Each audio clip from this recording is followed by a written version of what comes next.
Ya pemirsa, sekarang saya sedang sama Bapak Basri Budi Utomo untuk menceritakan sebenarnya apa sih yang terjadi di Kota Tegal dan bagaimana sih pendapat beliau dan apa sih kita perlu mengetahui dan publik pun tentunya ingin mengetahui hal tersebut. Kita ikuti bincang-bincang saya dengan Bapak Basri Budi Utomo di Kabar Beritaku Tegal, Jawa Tengah. Ya Pak Basri, ini kan dari awal terjadi banyak lah ya penilaian-penilaian atau di medsos dan lain sebagainya terkait dengan mungkin berita tentang penggerbegan atau apapun. Itu sebenarnya apa dan bagaimana sih Pak itu berita yang itu? terjadi di Kota Tegal Iya, secara umum Pak. Saya di sini kepentingan saya kan secara politik, secara hukum ya. Jadi tidak saya masuk ranah politik ya. Tapi jelas itu. Jadi karena Pak Wali ini memang dari awal jadi itu memang selalu konsultasi dengan saya untuk urusan kemasyarakatan. Ini yang perlu dicatat Mbak ya. Ya siap Pak. Persoalan pasar pagi juga saya menenggarai untuk menyelesaikan.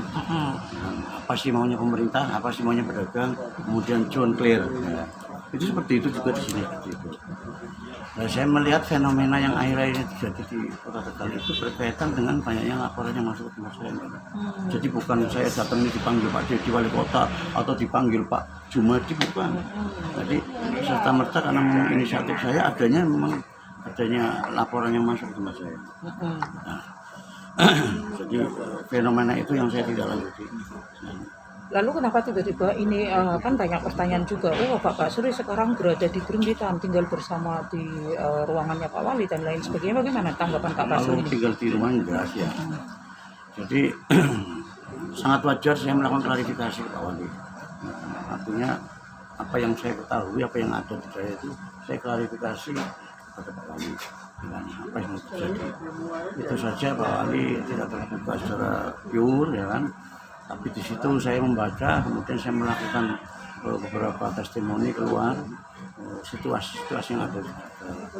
Maka saya mengambil sikap dengan kecuali seperti ini, ya kan, dengan wakil seperti ini, tapi harus dipisah Mbak. Jadi awal mulanya kan saya kan bergerak mungkin itu satu yang saya mendapat kuasa dari Pak Wali itu hanya untuk urusan penyebabkan itu. Oh, yang penggerbegan itu Pak? Ya, karena di sini Pak Dedi sepertinya saya melihat dia itu tidak kayak ya wis lah kayaknya. Tapi opini yang terbangun di masyarakat beda. Ya, seolah-olah dia itu betul-betul menggunakan di sana diberesi dan itu fitnah. Saya luruskan supaya ada kepastian hukum.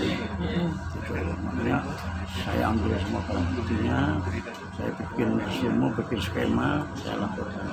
Artinya yang berkaitan dengan Pak Wali itu surat kuasa itu hanya berkaitan dengan penggerbegannya saja. Itu aja. Yang lain nggak ada, Pak Wali nggak turun campur. Masih informasi itu sama sekali. Tanyakan langsung. Saya hanya urusannya ke Pak Wali kemarin itu karena urusan masalah Pak Jumadi. Masalah kejadian yang ada di Jakarta itu ya Pak ya. Jadi hanya sebatas itu saja ya Pak ya. Itu saja. Jadi tidak lain. Yang lain-lain itu memang sudah ada laporan.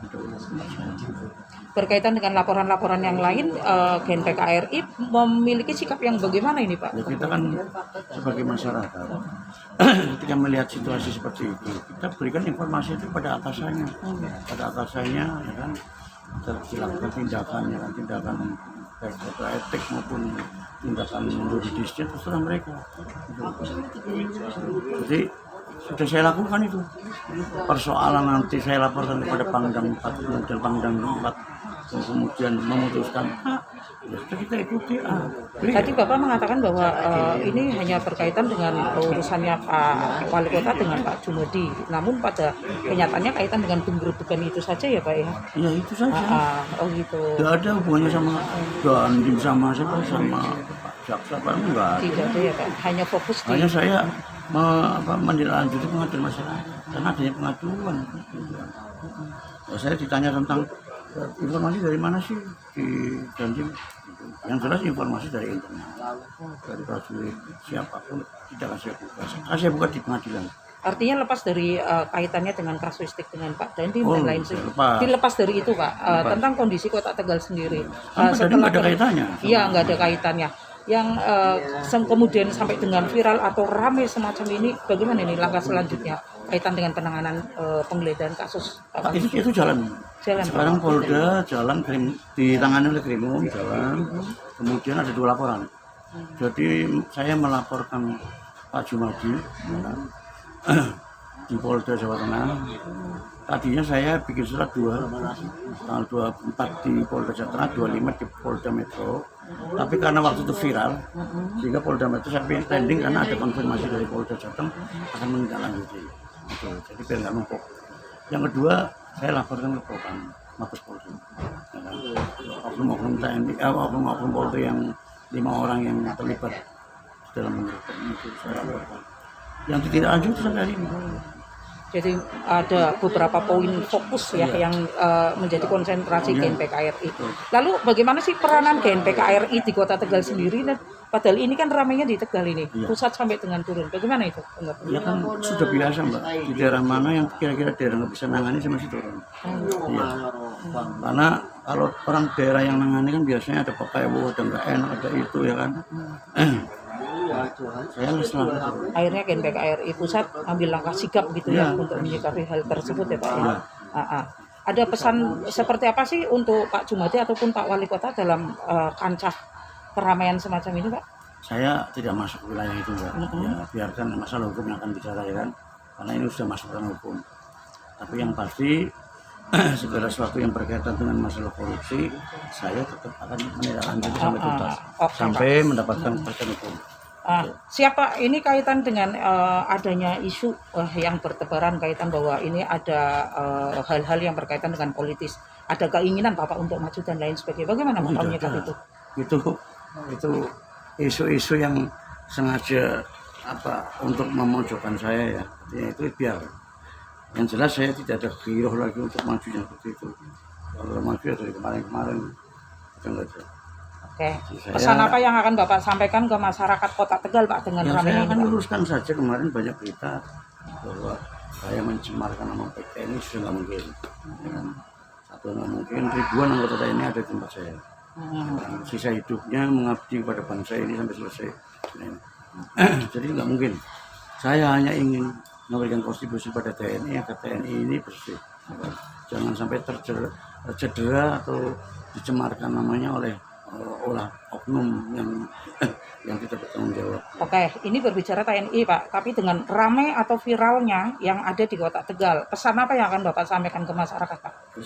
Saya berpesan kepada masyarakat Kota Tegal ya kan, artinya dalam situasi yang seperti ini mencermati lah, artinya jangan menilai suka dan tidak suka terhadap seorang, tapi mari kita bareng-bareng mencermati kebenaran itu ada di mana, ya kan? Karena saya yakin kebenaran ini yang akan menang.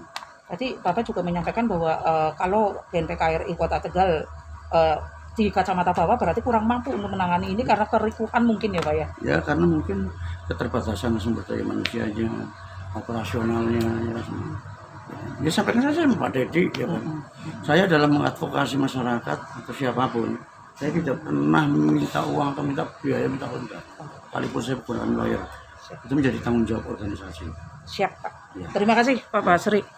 Ya pemirsa, tadi bincang-bincang saya dengan Bapak Basri Budi Utomo, Ketua GNPK RI Pusat yang notabene ada di Kota Tegal, karena tadi juga beliau sempat menyampaikan bahwa GNPK RI Kota Tegal sendiri belum sikap untuk menangani kejadian-kejadian yang ada di Kota Tegal. Dian Briandi, Kabar Beritaku Tegal, Jawa Tengah mengabarkan. Salam sehat masyarakat Tegal, salam sehat Indonesia.